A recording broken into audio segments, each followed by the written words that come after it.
Hello my dear students, कैसे हैं आप लोग। उम्मीद करता हूं मस्त होंगे, आपकी पढ़ाई एकदम मस्त चल रही होगी। जैसा कि आपको पता है, पिछले कुछ दिनों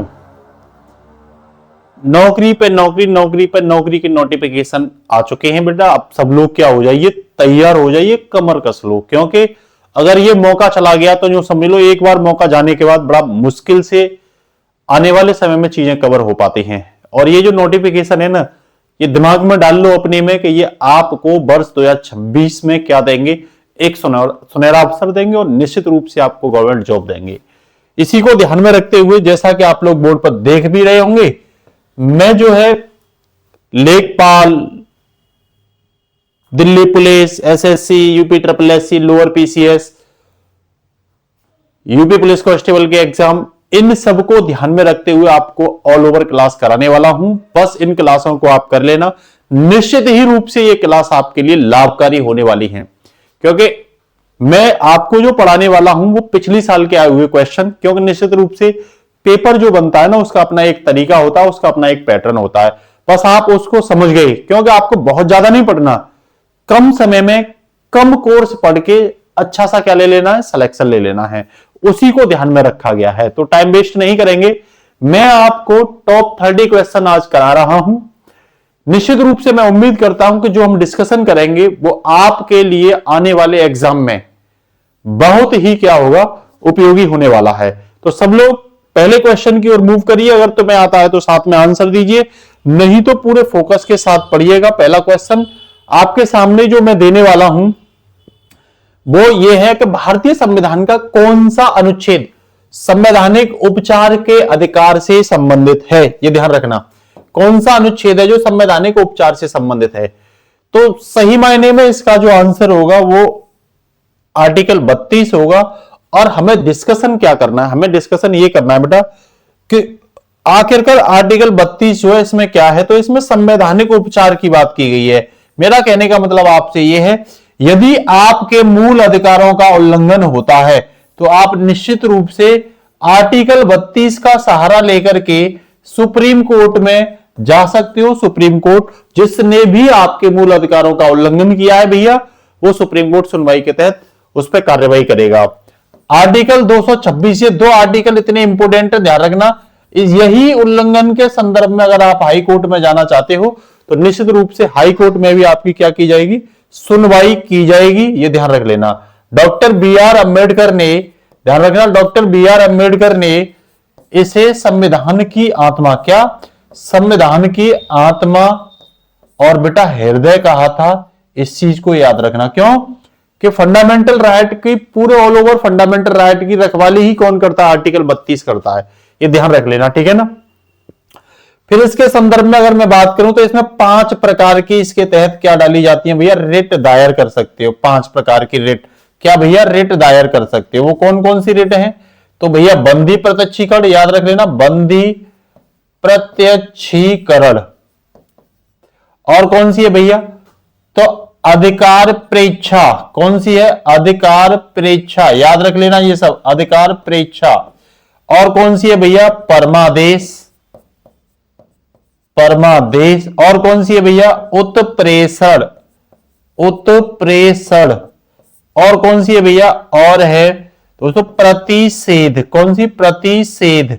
तो ये रिट आपको क्या, आप इन रिट का सहारा ले सकते हो आर्टिकल 32 के तरीके से, ठीक है ना, आर्टिकल 32 के द्वारा, ठीक है ना। उसके साथ अगर आपसे पूछे कि भाई आर्टिकल 32 जो है वो किस भाग में है, तो ध्यान रखना ये आर्टिकल 32 जो है भाग 3 में है। भाग 3 में फंडामेंटल राइट में रखा गया है, ध्यान रखना, जिसमें आर्टिकल 12 से लेकर के कहां तक है, 35 तक है। ध्यान रखना, मूल अधिकार कितने हैं, 12 से 35 तक है, ठीक है। दूसरी सबसे बड़ी बात मैं बताऊं तो आर्टिकल 32 को, संवैधानिक उपचारों को मूल अधिकार कब घोषित किया गया था, रोमेश थापर केस था। इसे याद रखना, रोमेश थापर एक केस था बेटा 1950 का। उस रोमेश थापर केस में आप लोग याद रखना, रोमेश थापर केस में मूल अधिकारों को, सॉरी, संवैधानिक उपचारों को भैया मूल अधिकार घोषित किया गया था। ये चीज आप क्या रखना, याद रखना, ठीक है ना। आप एक चीज ध्यान रखना, जब भी आपसे पूछे कि भाई बंदी प्रत्यक्षीकरण का मतलब क्या होता है? तो इसका मतलब होता है सशरीर सुप्रीम कोर्ट आपको क्या करेगा? सशरीर सुप्रीम कोर्ट आपको हाजिर करेगा अपने सामने। मैंडामस परमादेश का मतलब होता है आदेश देना, ध्यान रखना। परमादेश का मतलब क्या होता है? आदेश देना। बेटा प्रतिषेध का मतलब होता है रोक लगाना। प्रतिषेध ये पूछ लेता है, प्रोहिबिशन इसका मतलब होता है रोक लगाना। और भैया सरसरी का मतलब होता है निरस्त करना। उत्प्रेषण का मतलब होता है निरस्त करना। और अधिकार प्रेक्षा का मतलब होता है किसका अधिकार है, क्वारंटो कहते हैं इसे।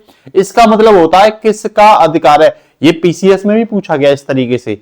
सशरीर प्रस्तुत करना किस रिट को दर्शाता है? तो बंदी प्रत्यक्षीकरण रिट को क्या करता है बेटा? दर्शाता है। ये लोग आप क्या रखना, आप भाई ये चीज बहुत अच्छे से दिमाग में डाल लेना, ठीक है ना। ध्यान रखना एक चीज, कभी भी आर्टिकल 32 का निलंबन नहीं होगा। इसका क्या नहीं होगा बेटा?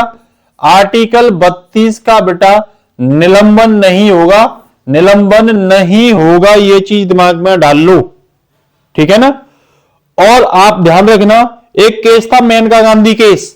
मेनका गांधी केस में बेटा, मेनका गांधी केस अगर आपसे पूछे, सब इंपोर्टेंट बता रहा हूं, 1978 में आया था। इसमें मूल अधिकारों को विशेषतः आर्टिकल 21 को व्यापक बनाया गया था। आर्टिकल 21 को व्यापक बनाया गया था, व्यापक अर्थ बताया गया था। इसमें महत्वपूर्ण भूमिका किस आर्टिकल की रही थी? तो आर्टिकल 32 की ही इसमें बेटा क्या रही थी? महत्वपूर्ण भूमिका रही थी। मेनका गांधी केस पूछो तो आसानी से आप बता देना, 1978 में आया था मेनका गांधी केस। कब आया था? 1978 में मेनका गांधी केस आया था, ठीक है भाई। यहां तक किसी को कोई दिक्कत जल्दी से बोलिए, कोई दिक्कत नहीं है। चलिए तब आगे की ओर चलते हैं, ठीक है। अब अगला क्वेश्चन देख लो भैया। देखो आपसे आर्टिकल 30 पूछे क्या है? तो बेटा ये अल्पसंख्यकों को सांस्कृतिक और शैक्षणिक अधिकार देता है। किसको? अल्पसंख्यकों को। साथ ही साथ मोस्ट इंपोर्टेंट चीज याद रखना, अल्पसंख्यकों को सांस्कृतिक और भैया शिक्षा का अधिकार देता है। जो अल्पसंख्यक मतलब सामान्यतः ये माने जाते हैं, हालांकि ये संवैधानिक नहीं है, जिनकी संख्या ठीक है ना 14% से कम होती है वो अल्पसंख्यक माने जाते हैं, ठीक है ना। जैसे जैन है, बौद्ध है, सिख है, ईसाई है, भारत में क्या है? अल्पसंख्यक है। वैसे तो मुस्लिम भी अभी अल्पसंख्यक है, अगली गणना आएगी तो हो सकता है इनकी संख्या 14% से ज्यादा दिखाई जाए, ठीक है ना। आर्टिकल 31 अगर आपको पूछे बेटा तो इसमें संपत्ति का अधिकार है मेरे बच्चों। किसका? संपत्ति का अधिकार है। और इसे हटा दिया गया है 44 में संविधान संशोधन। कब बेटा?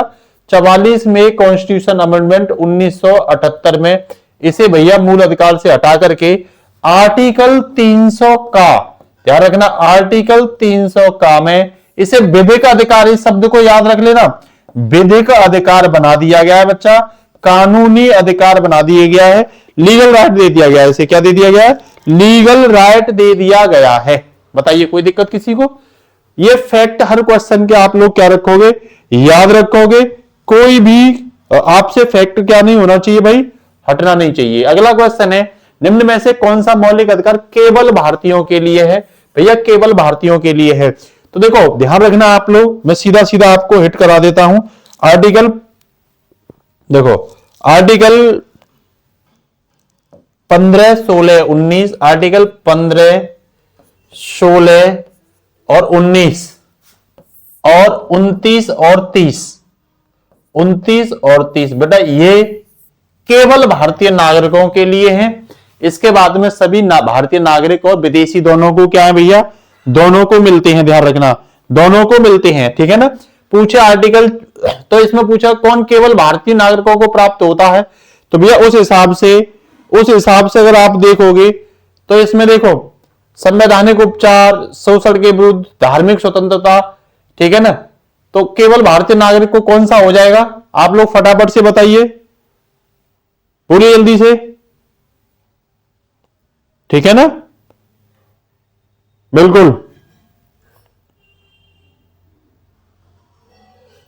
तो चलिए, तो यहां धार्मिक स्वतंत्रता, ठीक है ना, कौन सा बेटा? धार्मिक स्वतंत्रता। इसका अगर आपसे पूछे तो आप बड़े आराम से बता पाओगे कि भाई केवल नागरिकों के लिए जो दिए गए हैं वो धार्मिक स्वतंत्रता का जो अधिकार है वो किसके लिए है? केवल नागरिकों के लिए। क्योंकि हाँ, अनुच्छेद 19 जो है वो स्वतंत्रता का अधिकार देता है, जिसमें धार्मिक स्वतंत्रता को भी दी गई है। समानता, शोषण के विरुद्ध संवैधानिक उपचार, ये दोनों को भारतीयों के लिए भी है और भैया ये विदेशियों के लिए भी है, ये याद रखना। ये भारतीयों के लिए है और ये विदेशियों के लिए है, तो ध्यान रखना। 15, 16, 19, 29, 30 ये किसको दिए गए हैं भैया?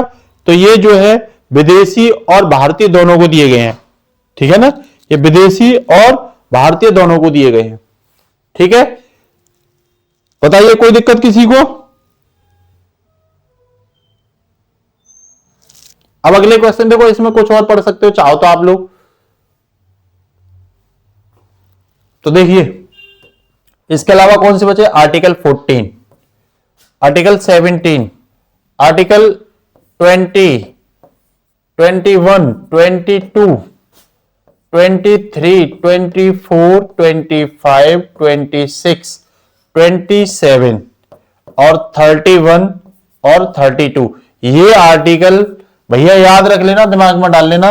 भारतीयों के लिए भी हैं और भैया विदेशियों के लिए भी हैं, भारतीयों के लिए भी हैं और विदेशियों के लिए भी है, ठीक है ना। तो इसका आंसर कौन सा हो जाएगा? याद रख लेना, देखो ये भी नहीं, इसका आंसर कौन सा होगा बेटा?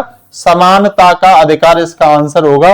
क्योंकि हाँ मैंने बताई थी 15 और 16, तो 15, 16 किसमें समानता के साथ आते हैं, तो समता का अधिकार। ये बी सी डी दोनों ही भारतीय, और फिर से बोल रहा हूं मैं, भारतीय और विदेशी दोनों के लिए हैं। भारतीय प्लस विदेशी बेटा दोनों को दिए गए हैं। किसको दिए गए हैं?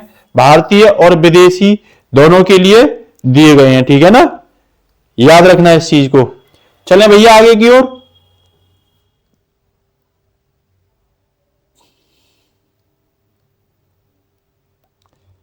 बताइए यहां तक किसी को कोई प्रॉब्लम? अगला क्वेश्चन देखिए फटाफट से। राज्यसभा स्थायी सदन है। भैया क्यों है राज्यसभा स्थायी सदन? आप सबको पता है संविधान के आर्टिकल 80 में राज्यसभा है और इसमें यह बोला गया है कि मैक्सिमम 250 क्या होंगे? राज्यसभा के मेंबर होंगे। और मिनिमम पूछे आपसे तो भैया विधानसभा का 1/3, राज्य में विधानसभा जो होती है उसका 1/3 क्या होगा? मतलब राज्य का ये मैक्सिमम जो होंगे वो कितने होंगे? मैक्सिमम होंगे भैया जो विधानसभा होती है ना उसके 1/3 होंगे। कब इसकी स्थापना हुई थी राज्यसभा की? तो ध्यान रखना 3 अप्रैल वर्ष 1952 में राज्यसभा की स्थापना हुई थी। यहीं पे अगर मैं लोकसभा की स्थापना की डेट बता दूं तो बेटा 17 अप्रैल, याद रखना 1952 में भैया किसकी स्थापना हुई थी? तो ये लोकसभा की। ये दोनों डेट पूछी जाती है। जो मैं फैक्ट बता रहा हूं आप लोग दिमाग में रट लो। जो मैं फैक्ट आपको बता रहा हूं ये सभी फैक्ट आपके लिए आने वाले हैं, ठीक है। तो पहले ये पूछ रहा है स्थायी सदन, भैया इसीलिए स्थायी सदन है कि इसका विघटन नहीं किया जा सकते बच्चा, इसका विघटन नहीं किया जा सकता। हालांकि इसका कार्यकाल 6 वर्ष होता है। इसके सदस्य नामांकित होते हैं। 12 सदस्य राष्ट्रपति क्या करता है? 12 सदस्यों को बेटा राष्ट्रपति मनोनीत करता है, नॉमिनेट करता है, ठीक है ना। ये आजीवन होते हैं, ये नहीं, ये सदस्य आजीवन नहीं होते, प्रति 2 वर्ष। इसमें 2 वर्ष बाद 1/3 सदस्य क्या होते हैं? 2 वर्ष बाद 1/3 सदस्य बेटा सेवानिवृत्त होते हैं, ठीक है ना। आप लोग याद रखना 2 वर्ष बाद 1/3 सदस्य क्या होते हैं बच्चा? सेवानिवृत्त होते हैं। याद रखोगे इस चीज को। राज्यसभा के बारे में और क्या भैया ये ध्यान रखना, उच्च सदन होता है। क्या होता है? उच्च सदन होता है। राष्ट्रपति कितने सदस्यों को मनोनीत करता है? तो 12 सदस्यों को करता है। किससे? कला के क्षेत्र से। किससे? साहित्य के क्षेत्र से। याद रखना किसके? विज्ञान के क्षेत्र से। याद रखना किसके भैया? सामाजिक कार्य करने वाले क्षेत्र से। सामाजिक कार्यकर्ता वगैरह होते हैं तो इनसे राष्ट्रपति क्या कर देता है? 6 सदस्यों को मनोनीत करता है, ठीक है ना। और ये राज्यसभा जो होता है बेटा वो राज्यों का प्रतिनिधित्व करता है। किसका? राज्यों का प्रतिनिधित्व करता है मेरे बच्चों, राज्यों का प्रतिनिधित्व करता है, याद रखना। और राज्यसभा का जो सभापति होता है वो भारत का उपराष्ट्रपति होता है। क्या होता है? भारत का उपराष्ट्रपति होता है मेरे बच्चों, ध्यान रखना। राज्यसभा के सभापति का अगर वेतन पूछे तो राज्यसभा के देखो उपराष्ट्रपति के रूप में कोई वेतन नहीं मिलता, लेकिन सभापति के रूप में बच्चों 4 लाख रुपए वेतन दिया जाता है। कितना? 4 लाख रुपए वेतन दिया जाता है। राज्य, ध्यान रखना, धन विधेयक पर राज्यसभा का कोई अधिकार नहीं होता। धन विधेयक और वित्त विधेयक बेटा, इन पर राज्यसभा का कोई अधिकार नहीं होता। तो इतने सारे फैक्ट आपको घुमा फिरा के क्या कर लेगा, पूछ लेगा। इसीलिए आप लोग भैया तैयारी ढंग से कर लो, ठीक है। तैयारी कैसे कर लो, ढंग से कर लो आप अपनी, ठीक है। अब आगे की ओर मूव करते हैं। अगर यहां तक किसी को कोई प्रॉब्लम हो तो मुझे बताइए, यहां तक किसी को कोई प्रॉब्लम हो तो बताइए। आगे बेटा, भारत की पहली पंचवर्षीय योजना किस मॉडल पर आधारित है? सबसे पहले तो ध्यान रखना, पंचवर्षीय की बात करें तो ये 5 वर्ष के लिए बनाई गई थी। वर्ष 1951 से ये बनाई गई थी, ठीक है ना। और योजना आयोग के सहयोग से, योजना आयोग के प्लानिंग कमीशन के सहयोग से बेटा। इनका उद्देश्य पूछे तो आर्थिक विकास और सामाजिक न्याय।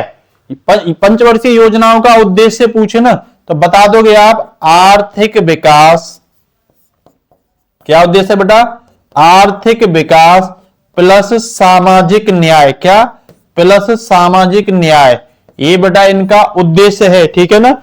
और समाप्त कब हुई थी? तो समाप्त 2000, समाप्त कब की गई थी बेटा? तो समाप्त 2015 में नीति आयोग बना करके योजना आयोग समाप्त किया गया था। योजना आयोग क्या कर दिया था, समाप्त। क्यों कि 1 जनवरी 2015 को नीति आयोग बना दिया गया था, जो 3 वर्ष के लिए योजना बनाता है। नीति आयोग बेटा बना दिया गया है, जो 3 वर्ष के लिए योजना। तो अंतिम योजना का जो कार्यकाल था बेटा, वो था 2012 से 2017 तक। ये 12वीं पंचवर्षीय योजना थी। कितनी बेटा, 12वीं पंचवर्षीय। तो कुल कितनी पंचवर्षीय योजना बनाएंगी? 12वीं। था कार्यकाल समाप्ति का 2017, लेकिन वो 2015 में क्या आ गया था भैया, नीति आयोग आ गया था। ये चीज ध्यान रखना, ठीक है। अब यही पूछ रहा है कौन सा मॉडल, तो हेराल्ड डोमर मॉडल इसका आंसर हो जाएगा बेटा। पहली पंचवर्षीय योजना में हेराल्ड डोमर मॉडल आया था। प्रधानमंत्री पूछे तो जवाहरलाल नेहरू क्या थे, इस समय के प्रधानमंत्री थे पहली पंचवर्षीय योजना के। ध्यान रखना, उद्देश्य क्या था इसका, फोकस क्या था पहली पंचवर्षीय योजना को। देखो यहां मैं सभी पंचवर्षीय योजना आपको लिखा दे रहा हूं। फर्स्ट पंचवर्षीय योजना का उद्योग था बेटा सिंचाई और कृषि। क्या, सिंचाई और कृषि, है ना। कृषि किसके माध्यम से हो, सिंचाई के माध्यम से। बड़े बड़े बांध बनाना, इस योजना में बड़े बड़े क्या बनाए गए थे, पानी को रोक करके बांध बनाए गए थे, ये ध्यान रख लेना। भाखड़ा नागल बांध, दामोदर नदी घाटी बांध, ये बांध पहली पंचवर्षीय योजना में ही बच्चों बने थे, ठीक है ना। वही दूसरी पंचवर्षीय योजना में आपसे पूछे कि भाई दूसरी पंचवर्षीय योजना, तो पीसी महालनोबिस, ये पीसी महालनोबिस ये दूसरी पंचवर्षीय योजना थी। सेकंड 5 ईयर प्लान था, ये ध्यान रखना, जिसमें पीसी महालनोबिस, यहां सेकंड वाले में बाहरी उद्योगों पर फोकस किया गया था। किस पे, बाहरी उद्योग। तो ये सेकंड पंचवर्षीय योजना में थे, ठीक है ना। तो उद्योग बनाओगे बेटा तो बड़े बड़े कारखाने खोलोगे। भिलाई का कारखाना, दुर्गापुर का कारखाना बेटा, राउरकेला का कारखाना सेकंड पंचवर्षीय योजना में बने थे। ध्यान रखना, भिलाई का कारखाना, दुर्गापुर का कारखाना और भैया राउरकेला, ये कौन सी पंचवर्षीय योजना में बने, तो बेटा ये द्वितीय पंचवर्षीय योजना में बने थे, ठीक है ना। याद रखना यहां पे तीसरी पंचवर्षीय योजना की अगर मैं बात करूं बेटा, तो ये एक प्रकार से असफल रही थी इसमें, ठीक है ना। तीसरी में हमने भारी उद्योग और कृषि दोनों पर ही क्या किया था, फोकस किया था, ये ध्यान रखना तृतीय पंचवर्षीय योजना में, ठीक है ना।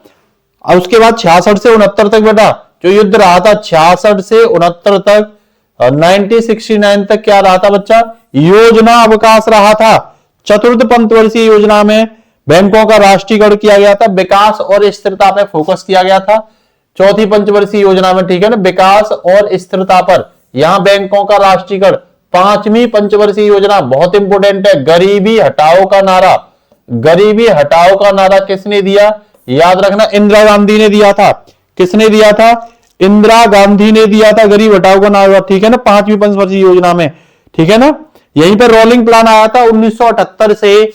कोई पूछे रोलिंग प्लान कब आया था, तो बेटा रोलिंग प्लान जो आया था, रोलिंग प्लान जो आया था वो आया था 1978 से 1980। कब, 1978 से 1980, ठीक है ना। रोलिंग प्लान छठी पंचवर्षीय योजना में ध्यान रखना ये 1980 से 85 में आई थी।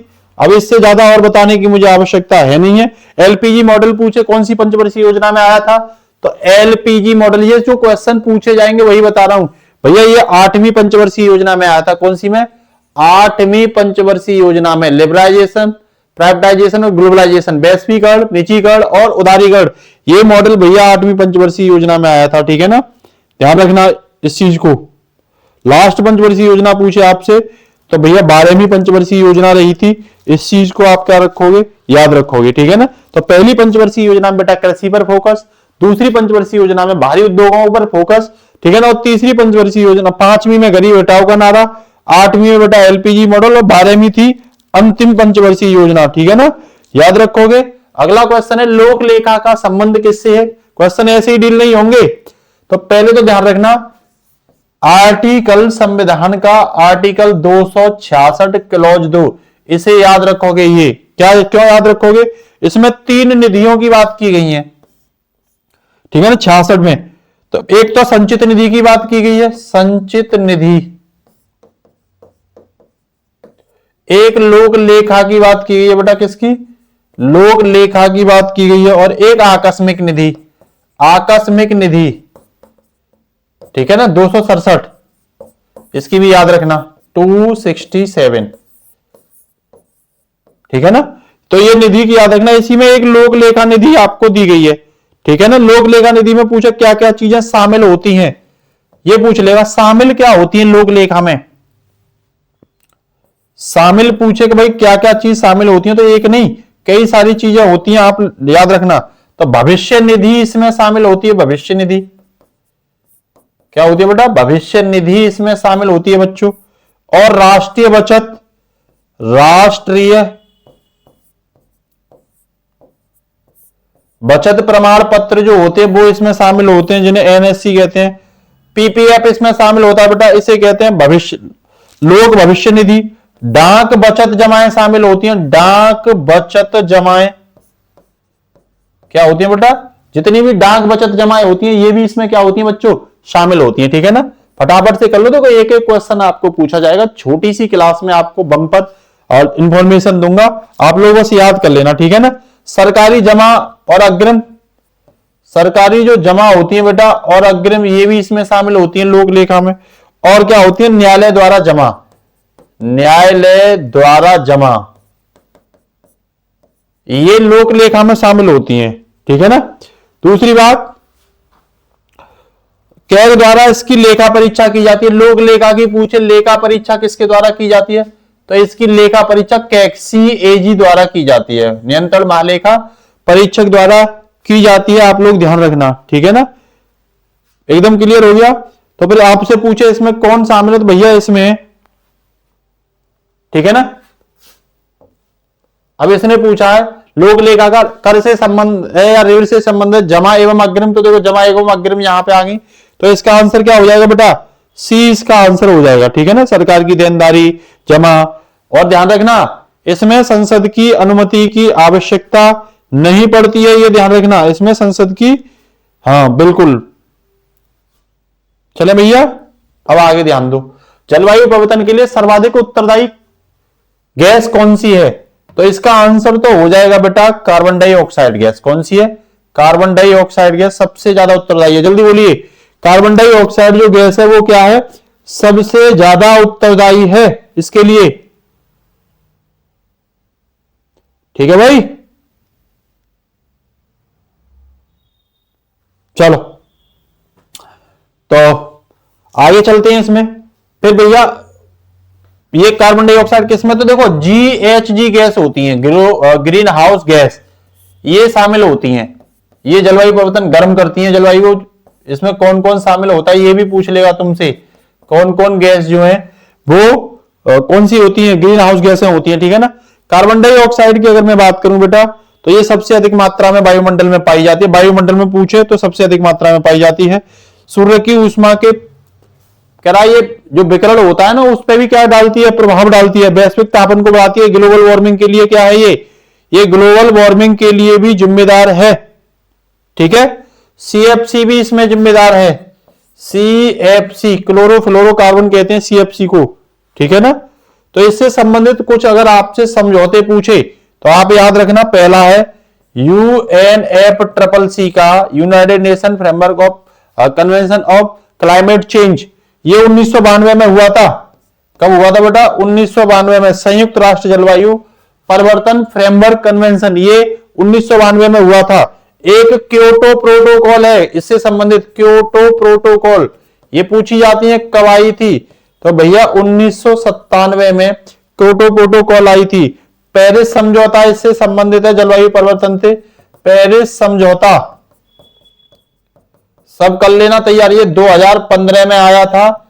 COP 21 में, कॉन्फ्रेंस ऑफ पार्टी 21 में आया था, ध्यान रखना।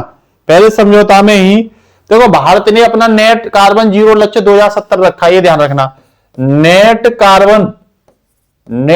कार्बन जीरो जो लक्ष्य हमने रखा है वो किस वर्ष रखा है भैया? 2070 रखा है। और विकसित भारत का जो रखा है वो हमने 2047 रखा है। 2047 तक हमें क्या होना है? विकसित होना है। यही मॉन्ट्रियल प्रोटोकॉल है बेटा। एक क्या है? मॉन्ट्रियल प्रोटोकॉल, ये कनाडा में शहर पड़ता है।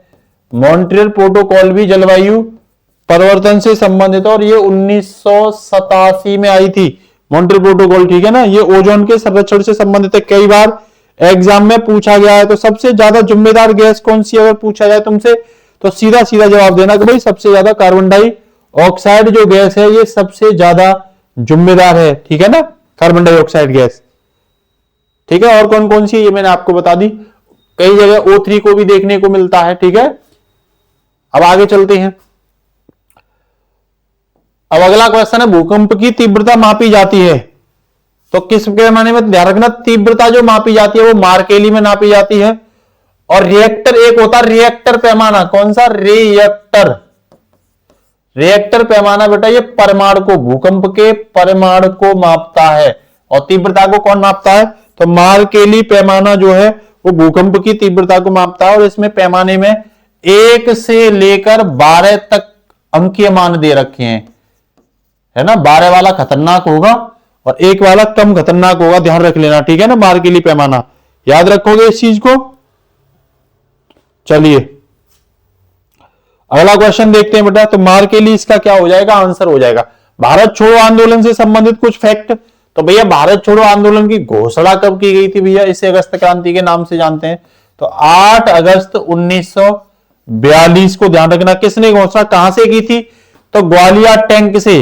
पूछा स्थान कौन सा था? तो बंबई में एक स्थान पड़ता है बच्चों, ग्वालियर टैंक। ग्वालियर टैंक से क्या की गई थी? अगस्त क्रांति के मैदान में ग्वालियर टैंक से इसकी घोषणा की गई थी। प्रस्ताव किसने रखा? तो अखिल भारतीय कांग्रेस कमेटी। अखिल भारतीय कांग्रेस कमेटी ने बेटा, अखिल भारतीय कांग्रेस, एक एक शब्द याद रख लेना, एक एक चीज आपके लिए इंपोर्टेंट है, ये ध्यान रख लेना, ठीक है। और नारा दिया था करो या मरो। गांधी जी ने नारा दिया था बच्चा, करो या मरो का, है ना। यहां गांधी जी का उग्र रूप देखने को मिलता है, ठीक है ना। लेकिन ध्यान रखना यहां पे 9 अगस्त 1942 को कई बड़े नेताओं की क्या हो गई थी? गिरफ्तारी। 9 अगस्त 1942 को महात्मा गांधी, जवाहरलाल नेहरू। पूछ लेता कौन बड़े नेताओं की गिरफ्तारी हुई थी? तो JL नेहरू और सरदार वल्लभ भाई पटेल। इन बड़े नेताओं की गिरफ्तारी होने से ये आंदोलन नेतृत्व विहीन हो गया था। इसका नेतृत्व करता नहीं था, नेतृत्व विहीन ये आंदोलन हो गया था, ये ध्यान रख लेना, ठीक है ना। आंदोलन की विशेषता क्या है? कि ये अहिंसक रूप से शुरू हुआ था बेटा, और कई जगह इसमें हिंसा भी देखने को मिली थी। यहां पे समांतर सरकारें बनाई गई थी, ये पूछे गए हैं। यहां बेटा समांतर सरकार बनाई गई थी। महिलाओं की सक्रिय भागीदारी थी इस आंदोलन में, डायरेक्ट महिलाओं की सक्रिय भागीदारी, याद रखना इस लोगों वैसे सक्रिय रूप से महिला इसमें क्या हुई थी? पूछे ना, सक्रिय सरकारें कहां बनी थी? तो देखो बलिया से चित्तू पांडे ने बनाई थी, ये पूछा है। चित्तू पांडे कहां से शामिल हुए थे? बलिया से शामिल हुए थे। और भैया बंगाल से तमलुक एक जगह पड़ती है, तमलुक बंगाल में, याद रखना इस जगह को। यहां से बेटा सतीश चंद्र सामंत शामिल हुए थे, सतीश चंद्र सामंत नाम था इनका, है ना, सतीश चंद्र। और एक जगह और है, ध्यान रखना, सतारा महाराष्ट्र में। सतारा से कौन पूछे तो ये नाना पाटिल ने सतारा में सरकार बनाई थी, ठीक है ना, ये ध्यान रखना, सतारा में सरकार बनाई थी। तो कई जगह ये पूछा गया है, ठीक है ना। यहां पे कई महिलाओं की भूमिका रही है, अरुणा आसफ अली महिलाओं में पूछे तो ध्यान रखना। पूरे तिरंगा बंबई में किसने फहराया? जो तिरंगा फहराया था बेटा वो अरुणा आसफ अली ने, अरुणा आसफ अली। क्वेश्चन यहां से पूछे जाते हैं, पूछता है ना क्वेश्चन, कहां से पूछ, ऑपरेशन कर दो पूरे क्वेश्चन का, ठीक है ना। गुप्त रेडियो पर सेवा किसने दी? गुप्त रेडियो किसने चलाया? तो ऊषा मेहता। ये किसने चलाया था बेटा? ऊषा मेहता, इस नाम को याद रखना, ऊषा मेहता, ये नाम याद रखना। सक्रिय आंदोलन में कौन रहा था? तो सुचेता कृपलानी, सुचेता कृपलानी रही थी, ये यूपी की पहली सीएम भी थी, ये सक्रिय रूप से आंदोलन में। तो ये कुछ महिलाओं के नाम हैं। ब्रिटिश सरकार ने इसका दमन कैसे किया? तो देखो, प्रेस पे प्रतिबंध लगाया था, गोलियां चलवाई थी और हजारों लोगों को जेल। तो प्रेस, गोलियां चलवाई और हजारों लोगों को क्या किया गया था भैया? जेल में डाला गया था, ये ध्यान रख लेना, ठीक है ना। पूछे आंदोलन का महत्व क्या निकल के आया था? तो भैया सक्रिय भूमिका पर यह आंदोलन आ गया था। फाइनली आप कह सकते हो कि भाई ये आंदोलन, यही आंदोलन था जो आगे जाके अंग्रेजों के छक्के छुड़ा दिए थे। देखो सेकेंड वर्ल्ड वॉर था, इसीलिए इस आंदोलन का लाना क्या था भाई, बहुत जरूरी था। निम्न में से कौन सा लोहा अयस्क नहीं है? तो ध्यान रखना, बॉक्साइट है ना, ये लोहा अयस्क नहीं है, ये एल्युमिनियम का अयस्क है बेटा। किसका है? एल्युमिनियम का अयस्क है और इसका फॉर्मूला होता है बेटा Al2O3.2H2O। ये जो एल्युमिनियम होती है उसका अयस्क, अयस्क क्या होते हैं जिसमें अशुद्धि, अयस्क पूछे क्या होते हैं अयस्क, तो आप लोग कहोगे जिसमें अशुद्धि प्लस धातु शामिल होती है, जो खानों से निकाले जाते हैं, वो अयस्क होते हैं। इनको पिघला करके क्या करते हैं हम लोग, जो है आगे के काम में लेते हैं। देखो हेमेटाइट किसका अयस्क है भैया? तो बता देना आराम से, लोहे का अयस्क है। इसका रंग कैसा होता है? तो ये लाल रंग का होता है। इसमें 70% लोहा होता है। कितने परसेंट? 70% बेटा आयरन होता है। भारत में सबसे अधिक मात्रा में हीमेटाइट ही मिलता है। सबसे अधिक अगर भारत में मिलता है तो कौन सा मिलता है? याद रखना, हीमेटाइट ही मिलता है सबसे ज्यादा। मैग्नेटाइट का पूछे तो भैया इसका काला रंग होता है। कैसा होता है मैग्नेटाइट का रंग? बता देना आराम से, काला। ये लगभग 72% मिलता है। कितना मिलता है? ये 72% के करीब किसमें पाया जाता है भैया? 72% इसमें लोहा पाया जाता है, ध्यान रखना आप लोग, ठीक है ना। उसके साथ साथ इसमें ये गुणवान भी होता है और चुंबकीय गुण भी होते हैं। इसमें चुंबकीय गुण भी इसमें होते हैं। वहीं आपसे लिमोटाइट पूछे तो सबसे बेकार क्वालिटी का है, ये भूरा होता है। कैसा होता है? भूरा होता है और इसमें 40 से 60% लोहे की क्या पाई जाती है? इसमें अशुद्धियां अधिक होती हैं, ध्यान रखना, ठीक है। तो इसी बॉक्साइट किसका भैया? एल्युमिनियम का होता है। तो ये आप लोग ध्यान रखना। लोहे इसके कुछ क्षेत्र पूछे आपसे, तो उड़ीसा में बेटा मयूरभंज, उड़ीसा में कौन है? मयूरभंज, जहां से लोहा निकाला जाता है।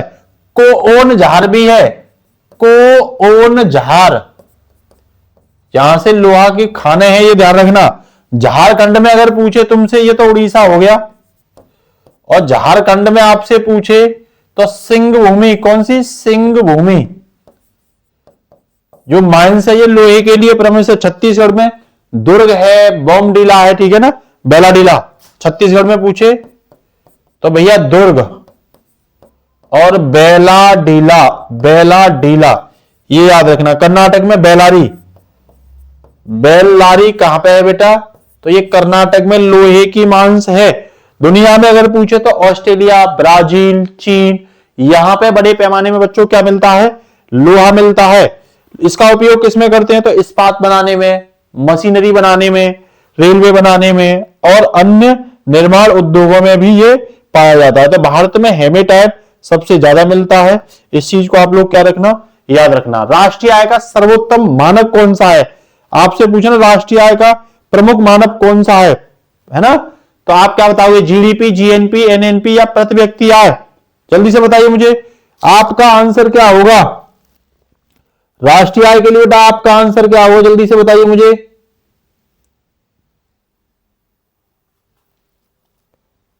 बताइए। देखो, हाँ बिल्कुल, देखो सबसे पहले तो मैं आपसे ये बता देता हूं कि जो राष्ट्रीय आय है इसमें कौन शामिल होता है, कौन शामिल नहीं होता, और राष्ट्रीय आय का मतलब क्या होता है। ठीक है, तो राष्ट्रीय आय का मतलब होता है बेटा राष्ट्र के अंदर जो भी आय होती है, ठीक है ना। इसमें देखो जीडीपी को अगर मैं डिस्कशन करूं तो जीडीपी का मतलब बताओगे आप सकल घरेलू उत्पाद, मतलब देश की सीमा के भीतर होता है ये, देश की सीमा के भीतर। और बेटा ये देश की सीमा के भीतर विदेशी द्वारा भी कमाई गई इनकम होती है और नागरिक द्वारा भी, भारतीय नागरिक द्वारा भी। ये ध्यान रख लेना, अपने दिमाग में डाल लो। जीएनपी अगर तुमसे पूछे ना, जीएनपी सीधा सीधा जवाब देना, नागरिकों द्वारा उत्पादन होता है, नागरिकों द्वारा। ठीक है ना, ये देश के अंदर भी और देश की बाहर की सीमा, इंपोर्टेंट ये है कि नागरिकों द्वारा होगा। एनएनपी पूछे तो बेटा जो जीएनपी होती है उस जीएनपी से घिसावट माइनस कर देना, घिसावट माइनस कर देना बेटा, क्या निकल के आ जाएगा, जीएनपी निकल के आ जाएगा। प्रति व्यक्ति आय पूछे तो बेटा राष्ट्रीय आय कितनी है हमारी, उसमें कुल जनसंख्या से क्या कर देना, भाग लगा देना बच्चों, कुल जनसंख्या से। तुमसे पूछ लेगा राष्ट्रीय आय में कौन शामिल नहीं होता, इंपोर्टेंट है बेटा, राष्ट्रीय आय में क्या क्या चीज शामिल नहीं होती, तो ध्यान रखना स्थानांतरण भुगतान शामिल नहीं होता है ना, पेंशन वगैरह, ठीक है, छात्रवृत्ति वगैरह। शेयर बॉन्ड शामिल नहीं होते राष्ट्रीय आय में, शेयर बॉन्ड शामिल नहीं होते। पुराने सामान की बिक्री शामिल नहीं होती क्योंकि वो पहले एक बार बिक चुका है, पुराने सामान की बिक्री ये बेटा शामिल नहीं होती। साथ ही साथ बच्चे अगर पूछे तो अवैध गतिविधि इसमें शामिल नहीं होती, अवैध गतिविधि इसमें शामिल नहीं होती बच्चों। यो क्वेश्चन पूछे जाते हैं, वही मैं बता रहा हूं आपको। फिर क्या शामिल होता है, तो इसमें मजदूरी शामिल होती है, राष्ट्रीय आय में मजदूरी शामिल होती है। ब्याज इसमें शामिल किया जाता है बेटा, ब्याज इसमें शामिल किया जाता है। जो किराया होता है वो किराया इसमें शामिल किया जाता है। और जो लाभ होते हैं हमारे बेटा, वो लाभ भी इसमें क्या किए जाते हैं, शामिल किए जाते हैं। राष्ट्रीय आय की गणना पूछे, 3 विधि है, एक उत्पादन विधि होती है, एक बेटा आय विधि होती है, और एक व्यय विधि। उत्पादन, आय और व्यय विधि होती है, ध्यान रखना। राष्ट्रीय आय की गणना कौन करता है, पूछे राष्ट्रीय आय की गणना तो एनएसओ करता है। कौन करता है बेटा, एनएसओ, राष्ट्रीय सांख्यिकी कार्यालय, नेशनल स्टैटिक ऑफिस करता है। ठीक है, आपके लिए क्वेश्चन यह है कि राष्ट्रीय आय का आधार वर्ष कौन सा है, आधार वर्ष इंपोर्टेंट है, ये आप कमेंट बॉक्स में क्या करोगे, कमेंट बॉक्स में बताओगे इसके बारे में, ठीक है ना। तो इसका, ठीक है, तो इसका आंसर हो जाएगा बेटा एनएनपी। मुख्य अगर पूछे तो सी इसका क्या हो जाएगा बेटा, आंसर हो जाएगा, राष्ट्रीय आय का सर्वाधिक उपयोग जो मैप होता है।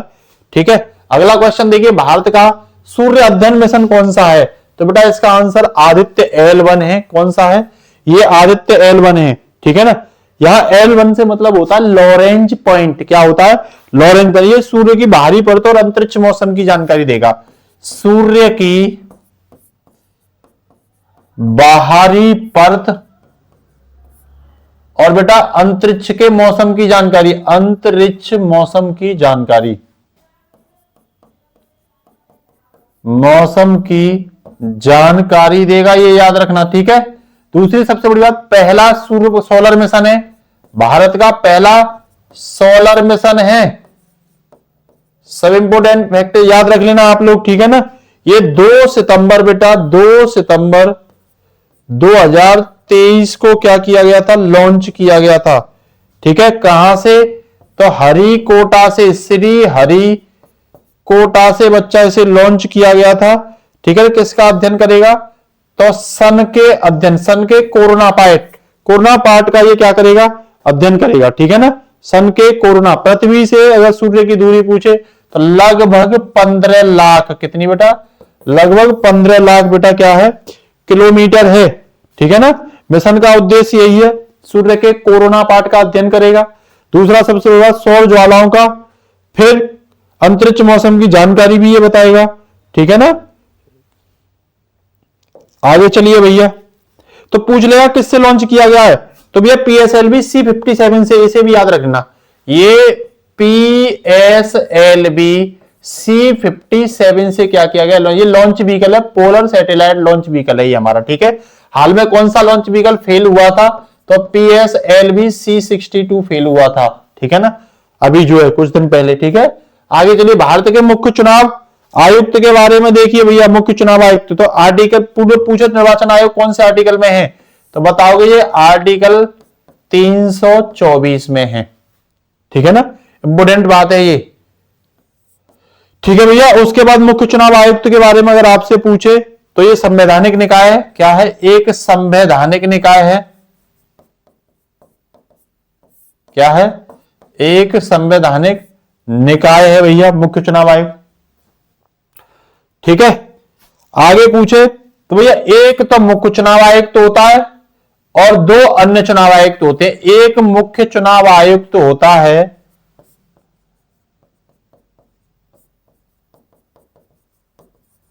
और भैया दो जो होते हैं ये अन्य चुनाव आयुक्त होते हैं, बेटा क्या होते हैं, अन्य चुनाव आयुक्त होते हैं। नियुक्त कौन करता है इसे, तो राष्ट्रपति नियुक्त करता है। अगर आपसे पूछे नियुक्त कौन करता है तो बेटा आप जवाब दोगे राष्ट्रपति इसे क्या करता है, नियुक्त करता है, ठीक है ना, प्रधानमंत्री और मंत्रिपरिषद की सलाह पे। कार्यकाल बहुत इंपोर्टेंट है, तो कार्यकाल अगर पूछे तो भैया 6 वर्ष इसका क्या होता है बच्चों, 6 वर्ष इसका कार्यकाल होता है, या 65 वर्ष, जो भी अपनी आयु पूरी कर लेता है वही इसका क्या होता है, कार्यकाल होता है, ठीक है ना। सुप्रीम कोर्ट के न्यायाधीश को जो हटाते हैं उसी तरीके से हटाने की क्या होती है, इसकी प्रक्रिया होती है। सुप्रीम कोर्ट के जज की तरह, सुप्रीम कोर्ट के मुख्य न्यायाधीश नहीं, जो जज होते हैं उसकी तरह होती है, ठीक है ना। वेतन भत्ते उसी के समान दिए जाते हैं, ठीक है ना। तो ये इसका क्या होता है भैया, काम होता है, ये याद रखना आप लोग। तो मतदाता की आयु 21 से 18 वर्ष कौन से संविधान संशोधन में की गई थी, तो 61वां संविधान संशोधन था। आप बताओगे ये किस वर्ष आया था, 61वां संविधान संशोधन, 61वां संविधान संशोधन किस वर्ष आया था, ये आप बताओगे, ठीक है ना। और संसद के विशेष बहुमत से हटाया जाएगा इस चीज को। भारत के वर्तमान मुख्य चुनाव आयुक्त क्या है, जल्दी से बताओगे, ABC इसका आंसर आप लोग खुद लगाना, खुद आप लगाना इसका आंसर, ठीक है ना। अगला देखिए, राष्ट्रीय ग्रीन हाइड्रोजन जो मिशन है उसका क्या मतलब है बेटा, तो स्वच्छ ऊर्जा और कम कार्बन उत्सर्जन करना, इसका मुख्य उद्देश्य है स्वच्छ ऊर्जा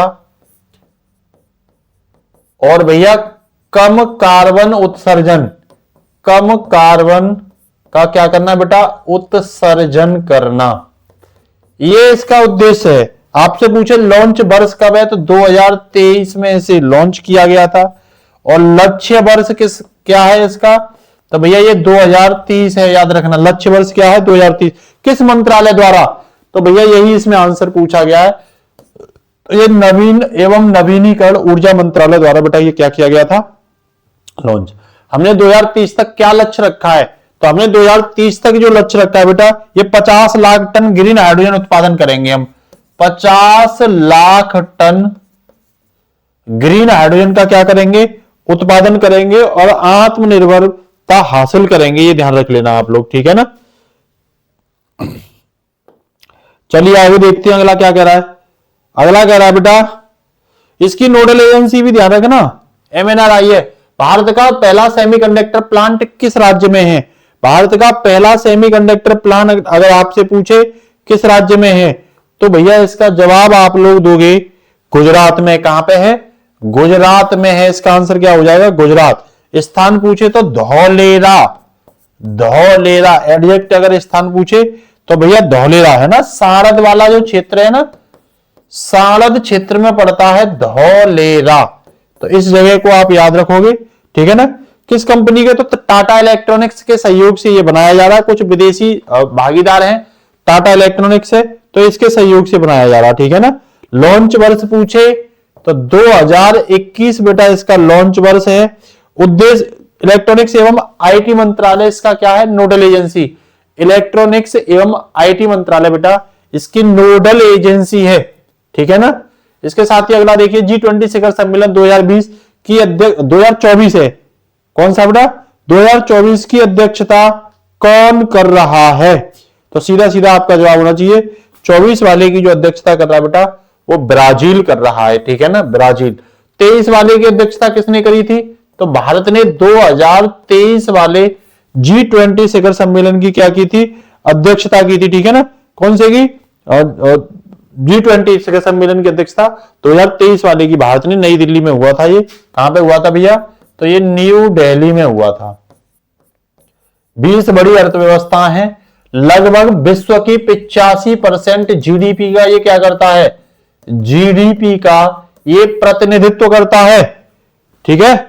तो पूछ रहे हैं 2023 में जो भारत में हुआ था उसकी थीम क्या थी, तो वसुधैव कुटुंबकम, कुटुंबकम इसकी क्या थी, थीम थी वसुधैव कुटुंबकम, ठीक है ना। अब आगे 2024-25 पूछे तो ब्राजील में, 25 देखो 24 ब्राजील में, 25 पूछे तो साउथ अफ्रीका में। 2025 में कहां पे हुआ था, तो भैया ये साउथ अफ्रीका में हुआ था। 26 पूछे तो भैया अभी अमेरिका इसे क्या करेगा, यूएसए घोषित करेगा, ठीक है ना। 26 कहां हुआ था, ठीक है ना, यहां तक है वो यूएसए में ही। इसकी स्थापना वर्ष पूछे G20, तो इसकी स्थापना हुई थी भैया शिखर सम्मेलन की वर्ष 1999, बच्चों कब हुई थी, 1999 में इसकी क्या हुई थी, स्थापना हुई थी, ठीक है ना। और भारत ने कब प्रतिनिधित्व करेगा पता चल गया आप लोगों को, ठीक है। अब अगला क्वेश्चन देखिए, अगले क्वेश्चन यहां से मैथ का कह रहा किसी संख्या का 25% उसका क्या है भैया, 180 है। 25% 100 देखो है क्या, इसमें कुछ भी नहीं है बेटा। जब 25% कितना है, 180, ध्यान दो। कह रहा तो संख्या बताइए कौन सी होगी, तो भैया संख्या अपने आप में कितनी होती है, 100%। देखो यहां भी 4 का गुणा कर दो तो 100 बनेगा, यहां भी 4 का कर, तो देखना 100% बराबर बच्चा कितना हो जाएगा, 18 चौक 72, 720। तो मेरे बच्चों इसका आंसर क्या हो जाएगा, तो भैया 720 इसका क्या लगा दो, आंसर लगा दो। अगला गया 2 वर्ष में 20%, 20% साधारण ब्याज है, तो वार्षिक दर बताइए। तो साधारण ब्याज बेटा हर साल क्या मिलता है, समान मिलता है बच्चों, हर साल साधारण ब्याज। तो सीधा सीधा आपका जवाब होना चाहिए साधारण ब्याज के लिए कि भैया 20% कितने साल में मिल रहा है, 2 में। तो भैया 1 वर्ष में कितना मिलेगा बच्चों, तो 1 में मिलेगा 10%, कितना मिलेगा 10%। तो भैया इसका आंसर क्या हो जाएगा 10%। विश्वास करिए इसी तरीके के क्वेश्चन आपको मिलेंगे, मैं बता रहा हूं आपको। कह रहा 180 मीटर लंबी ट्रेन 9 सेकंड में खंबे को पार करती है। ये ट्रेन की लंबाई बेटा 180 मीटर है, खंबा को पार कर रही है। आपको पता है स्पीड क्या होगी, तो चाल बराबर होती है मेरे बच्चों दूरी बटे समय। होता या नहीं होता, जल्दी बताइए। दूरी कितनी है भैया 180, स्पीड कितनी है 9 सेकंड को अगर मीटर प्रति घंटे में ले जाओगे तो बच्चा इसी में 18 बट्टे किसका बेटा, देखो इसी में क्या कर दोगे 18 बटे 5 का गुणा। तो देखना 9 से ये 20 बार गया, 18 दूनी 36, 360 बटे 5 मतलब 72 किलोमीटर प्रति घंटा। फिर से सुन लो, सेकंड को घंटा बनाना है तो 18 बटे 5 का गुणा करिए और घंटे को सेकंड बनाना है तो 5 बटे 18 का करिए। तो इसका आंसर हो जाएगा बेटा 32, ठीक है। अगला क्वेश्चन देखिए, 2 संख्याओं का एचसीएफ एलसीएम दे रखा है, संख्या भी दे रखी है एक, तो दूसरी संख्या पूछ रहा है। तो बेटा बस छोटा सा याद रखना, एलसीएम इंटू एचसीएफ, ठीक है बेटा, बराबर होता है संख्याओं का गुणनफल, संख्याओं का गुणनफल, ठीक है। संख्या 2 है, देखना संख्या कितनी है, मैं मान लू संख्या 1 मतलब नंबर 1 इंटू नंबर 2। नंबर 1 दे रखा है उसने 60, एचसीएफ का मान दे रखो, एलसीएम 300 दे रखा है, एचसीएफ 15 दे रखा है, और बेटा N1 कितना दे रखा है 60। पूछा किसका है, N2 का। देखना ये पूरा 5 बार कट गया, 15 पंजे 75, तो N2 मतलब दूसरी संख्या 75 होगी बेटा, और आंसर हो जाएगा बी, ठीक है ना। इसके साथ ही आगे देखिए, कह रहा क्रय मूल्य 400 है, जो आप खरीद रहे हो वो भैया 400 रुपए में खरीद रहे हो बेटा 400 रुपए में। कह रहा है जब बेचोगे मेरे बच्चों क्या करना है, बेचना है, विक्रय करना है, तो बेटा 10% का लॉस हो रहा है। 100 पे अगर 10 हो रहे हैं तो 400 पे कितने का लॉस होगा मेरे बच्चों, 40 का। तो भैया 400 की चीज में 40 का लॉस हो रहा है मेरे बच्चों, तो भैया कितने की बेचनी पड़ेगी, 360 की बेचनी पड़ेगी बेटा। कितने की, 360 की। बताइए कोई दिक्कत। पेपर इसी तरीके से आपको करना है, मैं बता रहा हूं, ये प्रैक्टिस सेट लगा लेना, अच्छे अच्छे पेपरों की धज्जियां उड़ जाएंगी, ये दिमाग में डाल लो अपने में। श्रृंखला पूरी करे बेटा, देखना यहां से यहां तक जाओगे 4 जोड़ रहे हो, यहां से यहां तक जाओगे 6 जोड़ रहे हो, यहां से यहां तक जाओगे 8 जोड़ रहे हो, तो यहां से यहां तक जाने में 10 जोड़ोगे, तो इसका मतलब यहां 10 जब जोड़ोगे बेटा तो अपने आप ये क्या बन के आ जाएगा, 30 आ जाएगा बेटा। तो इसका आंसर मेरे बच्चों क्या होगा, 30 होगा। आगे देखिए, कह रहा कैट का मतलब DBU है, तो डॉग का मतलब क्या होगा, सीधा सीधा आपको पता होना चाहिए। देखो सी में 1 जोड़ दो तो डी आ जाएगा, ए में 1 जोड़ दो तो बी आ जाएगा, और टी में 1 जोड़ दो तो यू आ जाएगा। इसका मतलब डी में जब 1 जोड़ोगे तो बेटा क्या आ जाएगा, ई। ओ में 1 जोड़ोगे तो बेटा क्या आ जाएगा, पी। और बेटा जी में 1 जोड़ोगे तो क्या आ जाएगा, जी के बाद क्या आता है, ABCD EFGH। तो EPH कहीं है, तो बेटा ये देखो EPH इसका क्या हो जाएगा, आंसर हो जाएगा। कह रहा है ए बी का पिता है, भैया कोई दिक्कत नहीं है, ए क्या है, बी का पिता, इसका मतलब बी का पिता है, तो ए बी का पिता है, तो बी संतान हो गई। सी ए की पत्नी है, सी क्या है, इस ए की पत्नी है, ये सी पत्नी है, इसका मतलब सी का पति कौन है, ए। कह रहा डी सी की बेटी है, ये सी है ना, इसकी बेटी कौन है बेटा, बेटी है, ये पत्नी है, और इस पत्नी की बेटी कौन है, डी। तो देखना बी और डी आपस में पुत्र हुए, इन दोनों के नहीं हुए, ए और सी के पुत्र। इसका मतलब पूछ क्या रहा है, डी बी का क्या है, तो बेटा डी जो है वो बी की बहन है मेरे बच्चों, क्या है, बी की बहन है। तो दोनों भाई बहन हुए नहीं हुए, अपने आप मेरे बच्चों, जो भाई आंसर है नहीं है, तो अपने आप ही बहन, ये दोनों आपस में बच्चे हैं इनके, तो ये भाई बहन का रिश्ता हुआ, तो यहां पे बेटा क्या हो जाएगा, ये बहन हो जाएगा मेरे बच्चों। ठीक है, कह रहा है यदि टुडे को UPEBJ लिखे तो इंडिया को क्या लिखेंगे, तो बेटा ये भी सिंपल है, देखो टी के बाद 1 जोड़ दो क्या आएगा, यू। ओ के बाद 1 जोड़ो क्या आएगा बेटा, पी। और डी के बाद 1 जोड़ो तो बेटा क्या आएगा, ई। और ए के बाद 1 जोड़ो तो बेटा क्या आएगा, बी। और बाई के बाद बच्चों 1 जोड़ो तो क्या आएगा, इसका मतलब सब में 1 जुड़ रहा है, तो भैया आई के बाद भी 1 जोड़ो, नहीं जोड़ोगे, एन के बाद भी 1 जोड़ो, और डी के बाद भी 1 जोड़ो, आई के बाद भी फिर से 1 जोड़ो, और ए के बाद भी 1 जोड़ो। इसका मतलब क्या, लास्ट में ए के बाद बी आएगा, तो बी वाले देखो ये तो है नहीं, तो ये तो वैसे ही कट गया। तो आई के बाद क्या आएगा बेटा, जे। आई के बाद क्या आएगा, जे। एन के बाद क्या आएगा बेटा, एन ओ, ओ आएगा। डी के बाद ई आएगा मेरे बच्चों, ठीक है। आई के बाद क्या आएगा, फिर से जे। ए के बाद क्या आएगा, बी। तो देखना जे ओ ए जे बी, जे ओ ए जे बी, ये क्या है बेटा, ये 24वां क्वेश्चन आपका हो गया। 25 कह रहा घड़ी में 6 बजे हैं, तो घंटे और मिनट के बीच का टाइम बताइए। ये मेरे बच्चों घड़ी है, ये 12 है और ये 6 है। तो देखना जब 6 घंटा की सुई यहां पे है और मिनट की सुई यहां, तभी तो 6 बजेंगे। तो ये कोण कितना होगा मेरे बच्चों, ये कोण 180 डिग्री का होगा। तो इसका आंसर हो जाएगा बच्चा 180 डिग्री। अगला क्वेश्चन देखो, अंधों में काने राजा का अर्थ क्या है। अंधों में काने राजा का मतलब है बेटा अल्पज्ञ होना, अल्पज्ञ में थोड़ा सा ज्ञानी, बस ये इसका क्या हो जाएगा, आंसर हो जाएगा। ठीक है ना। अगला कह रहा है जो जल में रहकर मगर से बैर कर रहा है, मतलब अपने दुश्मन से ही बैर कर रहे हैं, तो उससे बड़ा कोई मूर्ख है, उससे बड़ा कोई मूर्ख है, कोई भी मूर्ख नहीं है बेटा उससे बड़ा। ठीक है, आगे चलिए। कह रहा अनवरत मतलब लगातार, निरंतर, सतत, अविरल। इसका मतलब क्या है, इसका उल्टा क्या हो जाएगा, विराम, रुकना, रुकावट, ठहराव, ठहराव भी कह सकते हो, ठहराव, ये बेटा विराम के पर्यायवाची हैं। अनवरत के निरंतर, सतत और उल्टा पूछा है, तो बेटा इसका आंसर क्या हो जाएगा। 29वां कह रहा है यथार्थ का पर्यायवाची क्या होगा। यथार्थ का मतलब होता है बेटा कल्पना करना, कल्पित। तो इसका क्या हो जाए, कल्पित। सत्य, वास्तविक और सच्चा ये अलग चीज है, ठीक है ना। नहीं होगा, पर्यायवाची नहीं होगा तो कल्पित नहीं होगा, ये ध्यान रख लेना। कौन सा नहीं होगा, कल्पित। कर्म प्रधान विश्व रचना का पंक्ति किसकी है, तो ये तुलसीदास की है।